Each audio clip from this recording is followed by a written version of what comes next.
Psicografia. 28 de julho de 2010.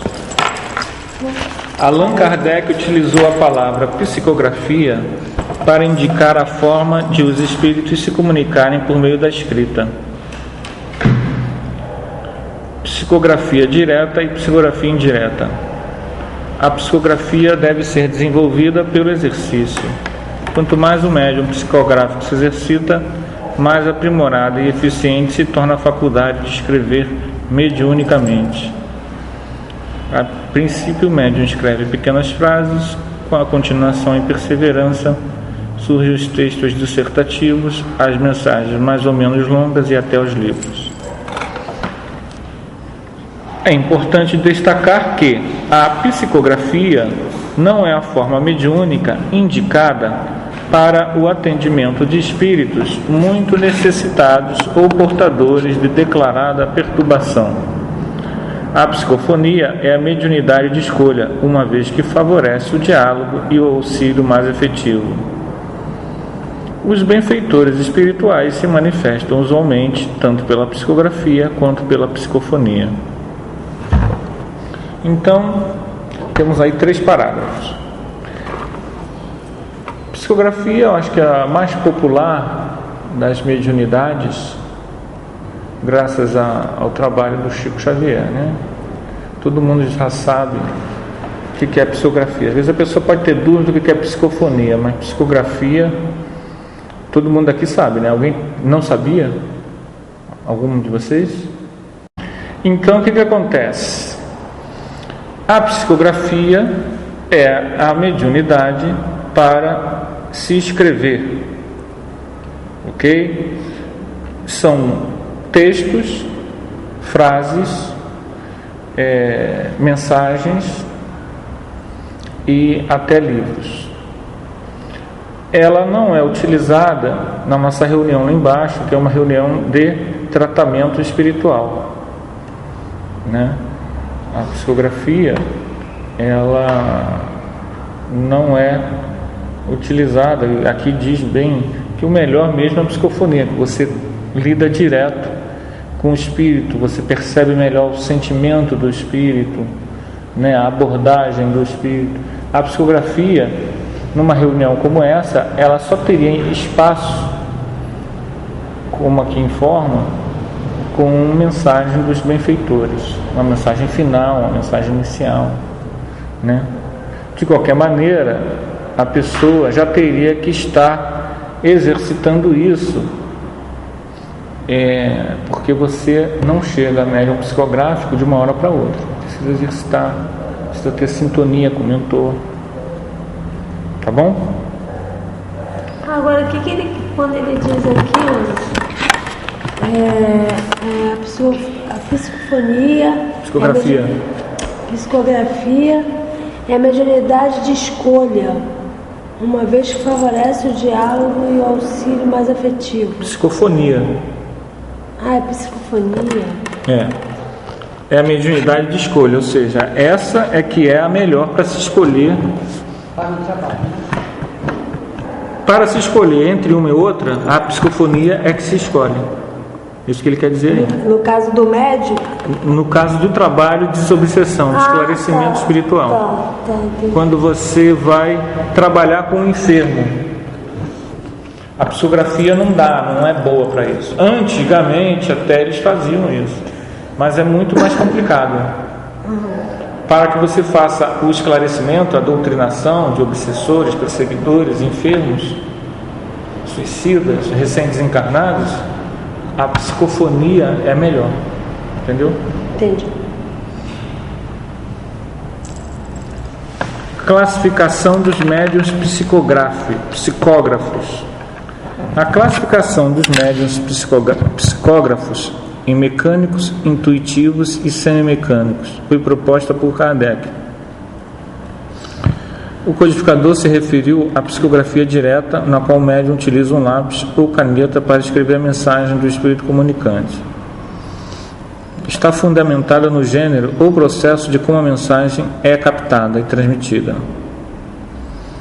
As principais características da psicografia são que se seguem. Psicografia mecânica. O espírito atua diretamente sobre a mão do médium. Ela se move sem interrupção, eu estou pulando, tá? E sem embargo do médium. E enquanto o espírito tem alguma coisa de que dizer, e para assim que ele acaba. O médium não tem a menor consciência do que escreve. Os médiuns mecânicos são também denominados inconscientes, porque não se recordam do que escreveram. Agem de forma automática, como se for uma máquina. São raros.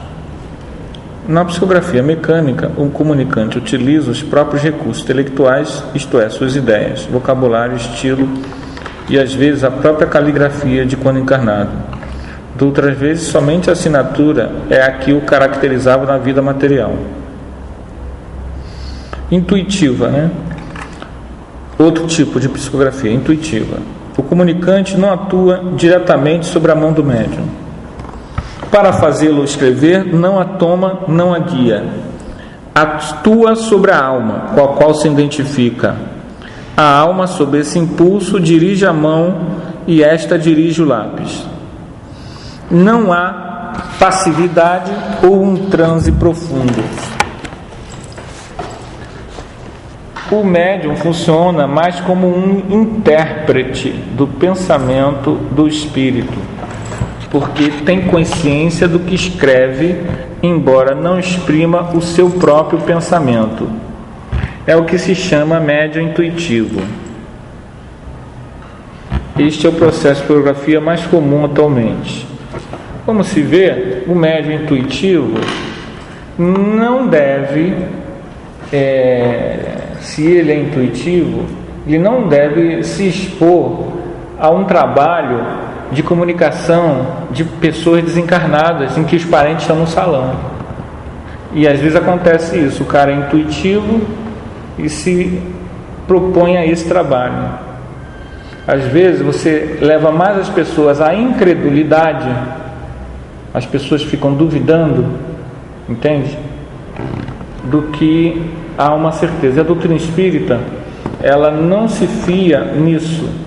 Se você é um médium mecânico e os orientadores espirituais estão dizendo que é para você fazer esse trabalho, você confia neles, você é um médium sério, ótimo.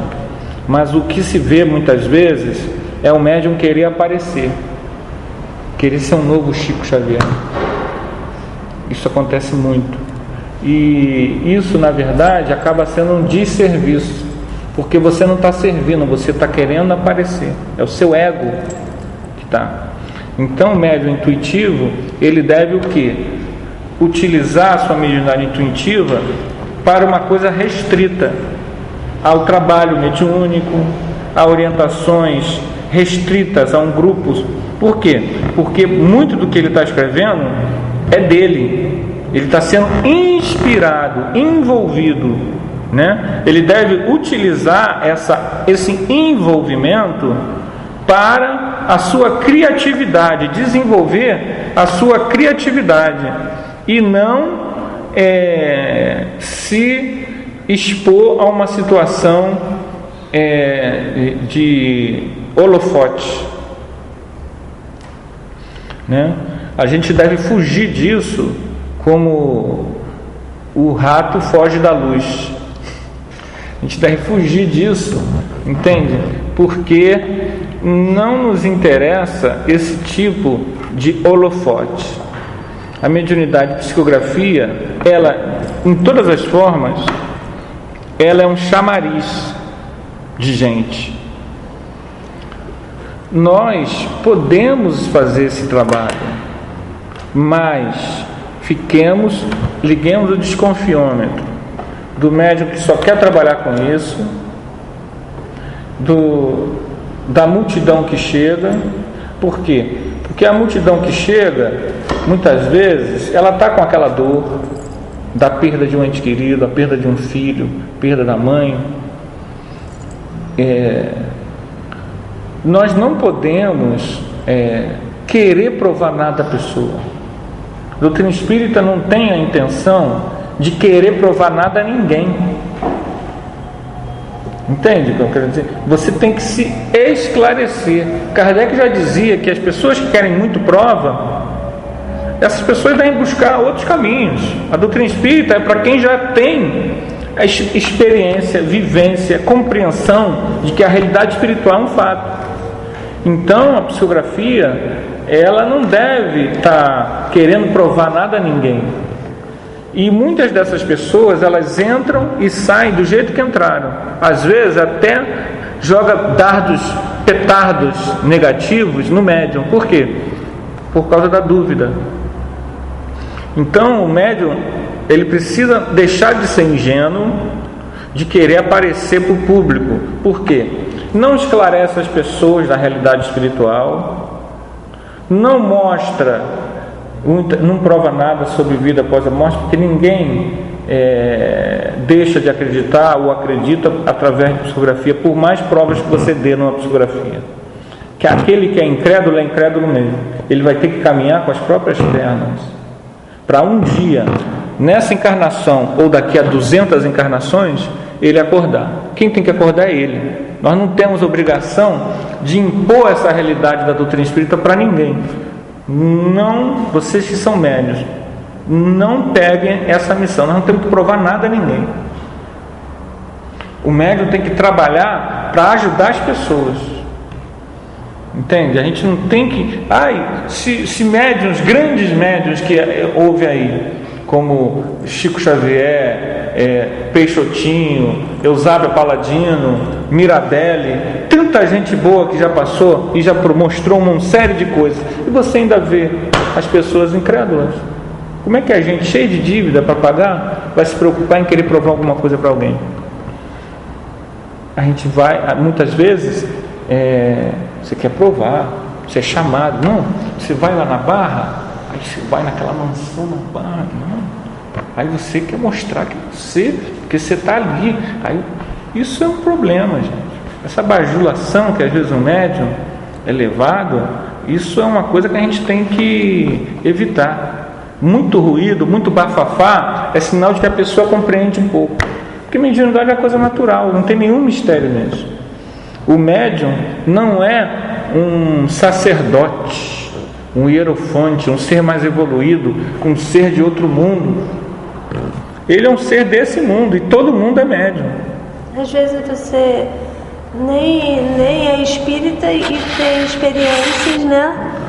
Às vezes até maiores de quem é espírita. Isso, e aí como relata, tu fica, né? Então, o médium intuitivo, ele muitas vezes, ele é bom para escrever livro, mas que nome que ele vai botar lá? Tem que botar o nome dele. Você escreve um romance, você não psicografou. Eu não estou aqui. Oi, tudo bem? Não. Eu tenho que pensar.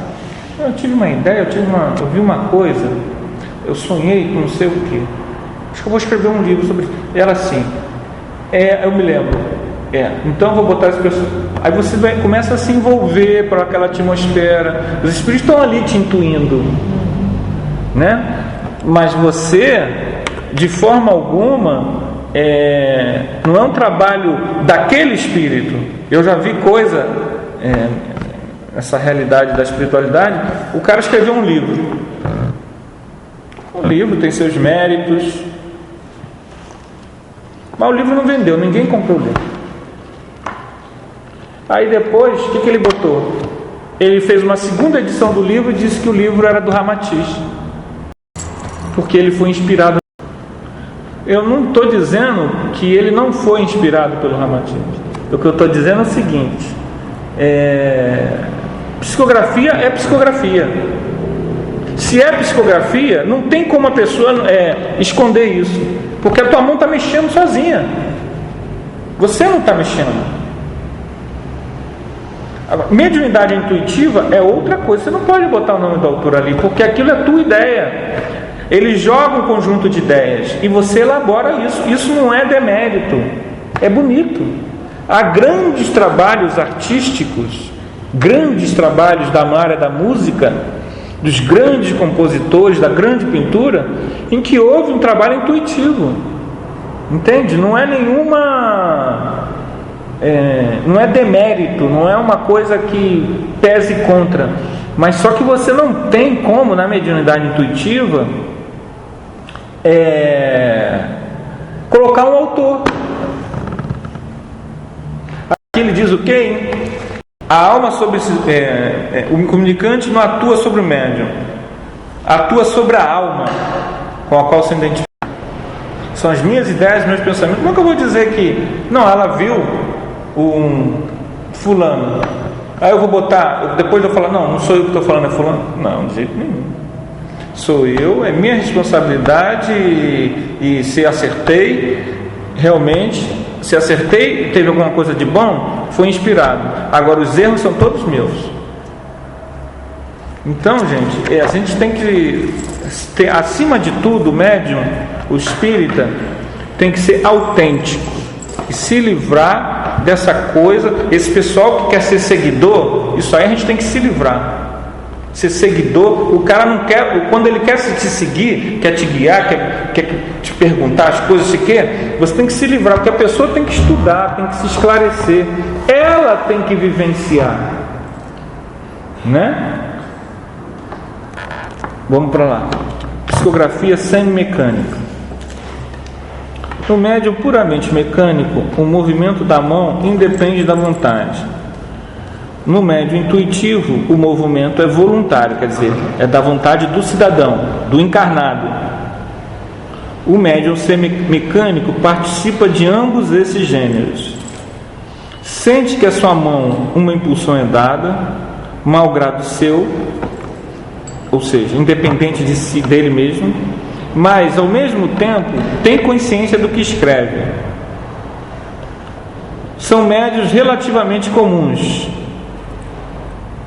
nem tão raros como os mecânicos, nem tão comuns como os intuitivos.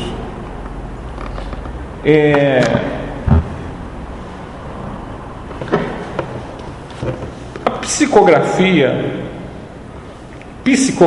para ter esse nome, tem que ser ou mecânica ou semimecânica.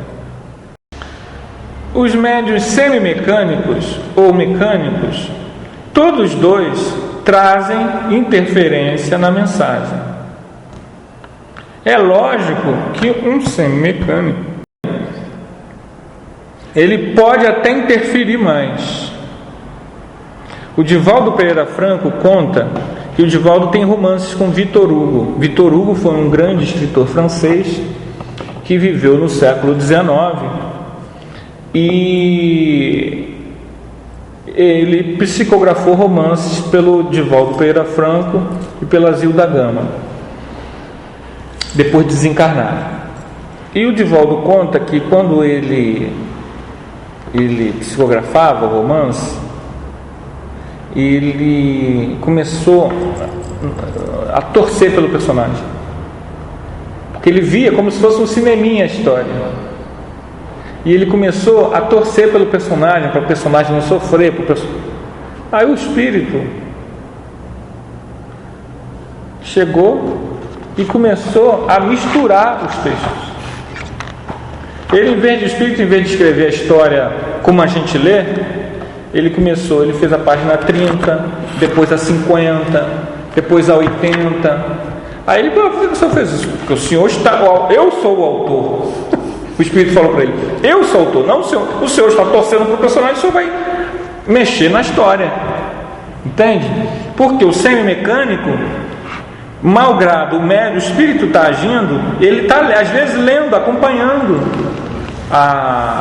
Ele sabe do que o espírito está escrevendo. É a única diferença, né, do mecânico para o semimecânico, é a consciência.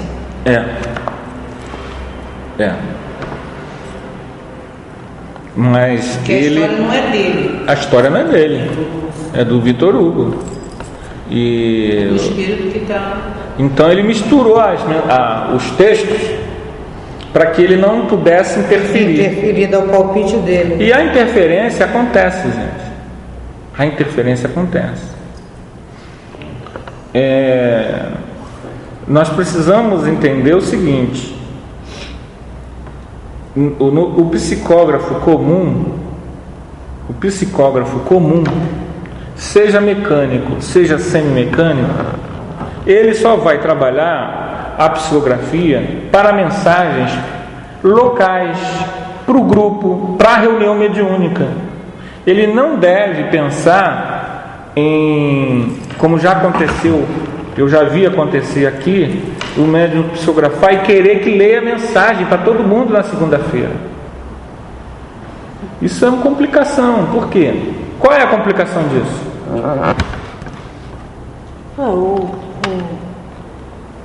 O orgulho mesmo. Exatamente. A complicação é ler a mensagem? Não. A complicação é o que está por trás disso, gente. Está entendendo? A princípio não há nenhum mal, mas há um mal. Há um mal para aquela pessoa. Então a gente precisa, acima de tudo, preservar o médium de si mesmo, porque nós somos espíritos ainda muito limitados. Então, se você começa a psicografar, esquece esse negócio de querer aparecer. Esquece. Porque é um perigo. É um caminho que mostra a tua infantilidade. Você ainda está infantil espiritualmente. E, infelizmente, isso tem muito por aí. Esse Brasilzão nosso, agora com a internet eu tenho lido coisas assim, a gente não imagina. Então, o que acontece? Nós precisamos ter uma clareza sobre o porquê eu estou exercendo esta tarefa. Isso precisa estar claro para mim. Por quê? Qual é a motivação? A motivação deve ser o autoconhecimento e o crescimento espiritual. A motivação precisa ser o seguinte: reescrever a tua história, ensinar correto a quem você ensinou errado. Aqueles que ensinam, outro dia a pessoa estava falando: ô Anderson, a pessoa nem me conhecia, você ensinou errado. O que você é? Eu sou professor. Você ensinou coisas erradas. E ele falou isso para você? Pessoa, moça, vidente. Vidente. Com vidência. Entendi. Você ensinou coisas erradas. Em outras vidas? Em outras vidas. Tá. E agora, eu sempre falei isso, né? Que a gente vem para ensinar correto quem a gente ensinou errado. Aí ele falou isso, eu falei: caraca. Responsabilidade, né? Não é? E aí a gente vem para corrigir erros. Só isso, gente. Corrigir erro. Não há vantagem nenhuma nisso, não há nenhum privilégio, não há nenhum mais ser mais evoluído. Eu sei que eu bato muito nessa tecla, mas isso a gente tem que, eu vou estar sempre batendo nessa tecla com vocês, entende? Porque é muito importante isso, servir e entender o seguinte: eu estou apenas corrigindo e consertando erros passados. Não estou com nenhum bambambam, não sou nenhum bambambam. E se alguém, porque chega, quanto mais você trabalha, mais chega aqueles mosquitos que querem ficar ao teu lado. E se você se deixa levar, a queda, que chama na doutrina espírita, o médium cai, entra em queda. Vira quase que uma disputa, né, Anderson? Porque tem gente que está tão acostumado a disputar, né? E aí qualquer trabalho, até não trabalha dentro de um centro, onde você está servindo, acho que você tem que disputar. Olha, o meu está crescendo, olha, o meu está não sei o que, olha, o meu está fazendo isso, olha, eu fiz isso, né? A vida é tão competitiva. E a gente não pode, a gente tem que mudar essa visão de mundo.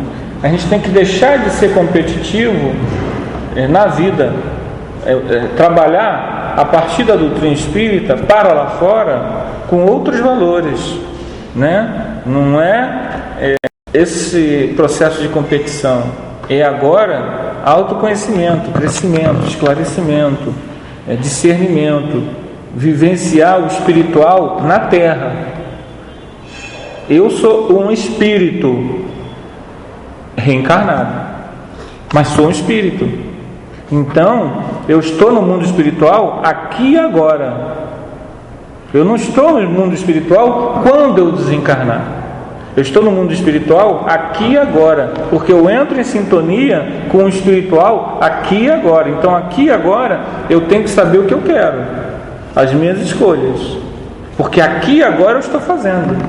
Não é pensar assim, eu tenho que ser bonzinho para não ir para o umbral. Não é isso. Isso ainda é um pouco infantil. Você precisa, quem eu sou? O que eu quero ser agora? A partir do conhecimento espiritual que eu tenho, a partir das vivências espirituais que eu tenho. Quem sou eu? Qual é a minha intenção? Quais são os meus objetivos? Qual a minha visão de mundo? Não é? Anderson, eu posso te perguntar um negócio? Pode.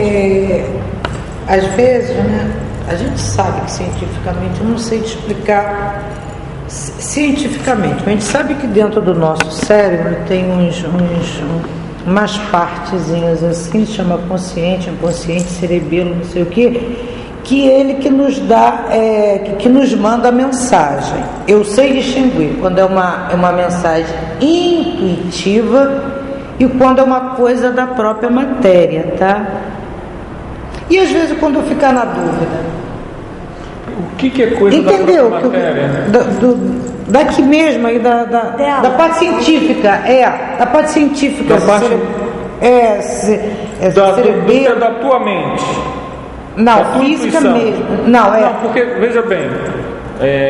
Eu sei, mas na hora do aperto assim, sabe? Vamos entender. Eu vou saber se é parte mesmo do cérebro e cerebelo. Você não é cérebro. O cérebro não pensa. Você botar um cérebro aqui em cima da mesa, fala cérebro. Não, pensa, tá, mas o cérebro ele é uma máquina. Tá, me explica isso aí para eu poder... O cérebro é uma máquina. A máquina, ela não produz por si mesma. Ela precisa de um agente. Esse agente é você, espírito. O cérebro, ele tem funções. Essas funções do cérebro, aqui a memória, aqui o paladar, aqui o desejo, aqui isso, aqui aquilo. Essas funções são instrumentos para que você, alma, use, exerça essas atividades na Terra. Então, é como aquela bolha em que fica uma criança, em que você tem que meter a mão naquelas luvas, o médico, para que possa tocar na criança. O cérebro é como se fossem essas luvas. As luvas por si só não permitem, elas não mexem sozinhas, elas precisam do agente. O agente é o espírito. O agente é o espírito, mas precisa ter um instrumento que tenha o refino para que o espírito possa exercer plenamente a sua atividade. Então, se o cérebro for um cérebro muito rudimentar ou com algum defeito, você fica impossibilitado de exercer plenamente as suas faculdades. Mas é uma dificuldade que não é da alma, é uma dificuldade do corpo físico, do cérebro. Por algum motivo, aí entra a realidade espiritual, algum motivo no passado. Então, uma pessoa cega, o espírito dela não é cego, mas o cérebro dela, a parte ocular, não funciona.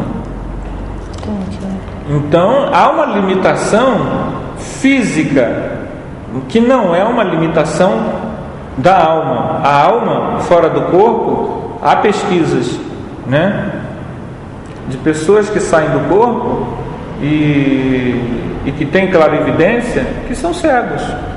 Nas plebes eles faziam esse tipo de experimento. As plebes da sociedade pró-livre, espírito em braille. Tinha um mileco que era médium, era cego e era clarividente, que saía do corpo. E quando ele saía do corpo, o mileco, ele tinha evidência, ele enxergava. Agora, o corpo físico dele, quando ele entrava e voltava para o corpo, não enxergava.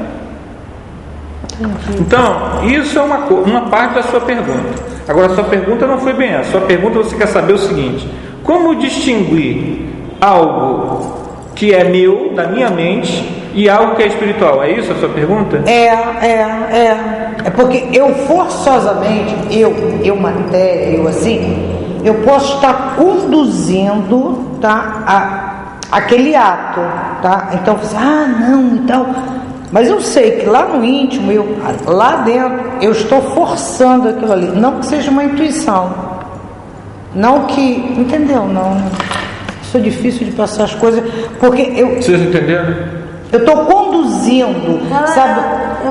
Seria mais ou menos assim. Vê se é isso. Seria mais ou menos assim, eu acho que entendi. Vai, Tem algo, né? E ela tem que conduzir aquilo, fazer ou passar para alguém o que ela quer fazer. Isso. Aí ela vai conduzindo, mas no fundo a dúvida dela é: sou eu mesmo que estou passando isso ou isso é uma intuição? Sim. Às vezes, não tem, né? Porque às vezes é claro, tu sabe que o negócio é furado, tá? Tu sabe que esses sons mas às vezes realmente tu fica na dúvida, sabe se é mesmo ou se você tem alguma coisa que não dá. Acontece comigo. A minha mãe, se é do subconsciente da gente tá gravando aquilo lá no fundão, a gente quer, pô, será que é? Será que não é? Não, mas aí eu entro em oração, porque eu já tô... Você não pode usar o nome dos espíritos para dizer vá por ali. Não, eu vou dar um exemplo. O José dos Santos, do Espírito Santo, está me dizendo para ir por ali. Sabe, é uma insegurança. Tipo insegurança de atitude, de caminho que você vai tomar, você, sabe? E comigo também acontece isso. Vê se é mais, esse exemplo que eu vou te dar é mais ou menos isso que acontece com você. A minha mãe estava passando mal ontem. Aí cheguei em casa, minha mãe, Denise, eu estou me tremendo toda por dentro, não sei o que é. Verifiquei a pressão normal. Eu ia, mãe. Ao mesmo tempo que ela falou assim, veio na minha cabeça: chupa uma bala que pode ser hipoglicemia. Bom, minha mãe não é diabética, minha mãe não tem hipoglicemia. Veio aquilo na minha cabeça. Eu peguei um saco de bala e dei a ela. Aí, na mesmo tempo, na minha cabeça ficou: cara, se for uma intuição, porque eu sei que minha mãe não tem nada ou não foi. E se eu der a bala? Eu, na minha cabeça, se eu der a bala, e se não for? Eu fiquei numa dúvida. Fica numa dúvida. Mas eu deixei fluir. Falei: pô, mãe. Aí ela chupou a bala, mas eu fiquei com uma insegurança. Eu fiquei: mãe, a senhora tá melhor? Mãe, a senhora tá melhor? Aí daqui a pouco ela: não, deu uma melhorada. Eu virei pra cá, deu uma melhorada. Sabe, mas fiquei na dúvida. Foi uma intuição ou não foi? Tu fica teu negócio assim. Você criou, fantasiou, né? Se eu fiz besteira. Justamente. Pô, fiz besteira.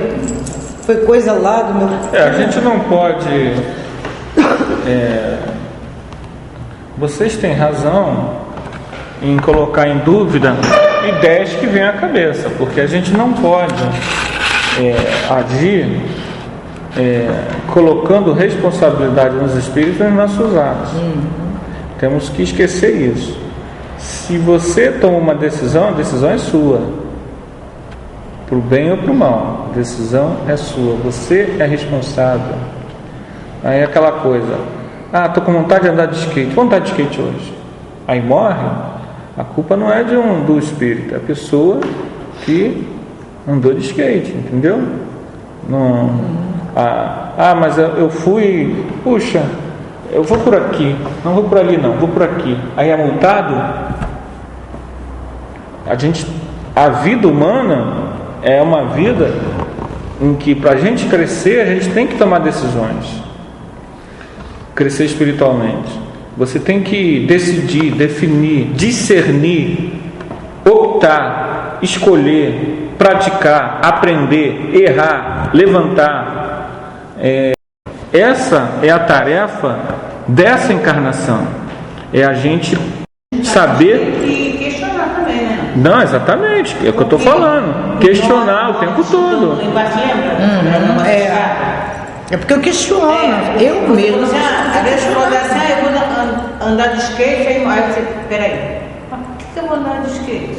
A pessoa tem que Porque questionar. também, aí, porque sobre a influência que nós temos, das aí a escada nuvenzinhas, fica lá quietinha. O que você vai fazer lá e a escada quebra? Não foi o espírito que quebrou, não. Ele sabia que a escada não estava lá, mas ele ficou. Mas você foi, como você falou. A pessoa foi lá, subiu, a escada quebrou e caiu. Mas ao mesmo tempo ele tinha que questionar, mas você foi influenciado, não deixou de ser, mas a escolha foi tua, não? Então, é isso que eu tô falando. Aí um dia a pessoa tem que também questionar e não ir. Mas vamos fazer o que lá? Não, vou fazer nada. Não, mas assim, no caso, por exemplo, do exemplo que eu dei, é porque às vezes é muito rápido, então você solta aquilo, e depois que você soltou aquilo, aí tu pensa. Aí tu pensa, eu mesmo. E aí? Agi errado. Você fica, caramba, será que foi influência aqui do cérebro, sabe, do teu subconsciente e tal? Mas aí, cientificamente, já me orienta, porque o negócio fica meio assim, né? Eu vou pedir